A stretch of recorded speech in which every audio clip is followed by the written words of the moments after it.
हे लोकांच्या मनामध्ये मी ज्यावेळेला आम्ही सभा घेत होतो, चांगल्या प्रकारचा प्रतिसाद आहे. आणि मला वाटतं, की आत्ताच्या ह्या जिल्हा परिषद पंचायत समितीला चांगल्या प्रकारचं यश सातारा जिल्ह्यामध्ये नाहीतर महाराष्ट्रामध्ये पण पाहायला मिळेल. फक्त निवडणुकीची स्ट्रॅटेजी बदललेली आहे. शेवटच्या 2 दिवसाच्या स्ट्रॅटेजीमध्ये ज्या पद्धतीने सत्तारूढ पक्ष जी रणनीती करतं, ते आपल्या सर्वांना कल्पना आहे. त्यामुळे लोकशाही टिकवण्यासाठी लोकांची मानसिकता झालेली आहे. म्हणून अजितदादांचं जे स्वप्न होतं, पवारसाहेबांचं जे स्वप्न होतं, सगळ्यांचं ते एकत्रित विभाजन न करता एकत्र लढवायचं.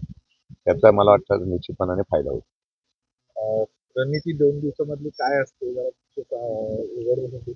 आपण स्टिंग ऑपरेशन केलं, सगळी माहिती मिळेल. त्याला कल्पना आहे आपल्याला.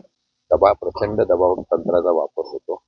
मी आता फिरतोय, कार्यकर्त्यावर प्रचंड दबाव असतो, सत्तेचा दबाव असतो आणि मग विकास कामं केली जाणार नाही, मग आम्ही बघून घेऊ, अशा प्रकारची भावना ही लोकशाहीला धोकादायक आहे. हे सगळीकडेच अनुभवाला आलेला आहे. मला त्यामुळे लोक प्रचंड दबावाखाली असतात. मला वाटतं की लोकशाहीमध्ये मुक्तपणाने निवडणूक करण्याची ही फ्रीडम असायला पाहिजे आणि वेगळ्या प्रकारचं नंतर नियोजन इतकं होतं. पण मलाही खरंच सांगतो की लोकांचा प्रतिसाद फार चांगला आहे.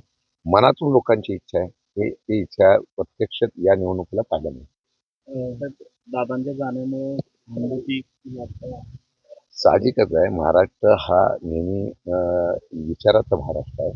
एखादं नेतृत्व ज्यावेळेला महाराष्ट्रातून जातं तेव्हा महाराष्ट्र पोहोचता होतं आणि मला वाटतं त्या पद्धतीची भावना ही अजितदादांच्या म्हणून मी त्या दिवशी बोललो की चौकामध्ये ज्यांनी दादांना कधी बघितलं नसेल, फक्त एक महाराष्ट्राचं नेतृत्व म्हणून, एक चांगलं नेतृत्व म्हणून ज्यावेळेला फ्लॅग्स लागतात, पक्षभेद बाजूला ठेवून जेव्हा लोकं उभी राहतात आणि सहानुभूती आहे आणि ती सहानुभूती निश्चितपणाने दादांच्याबद्दल होती.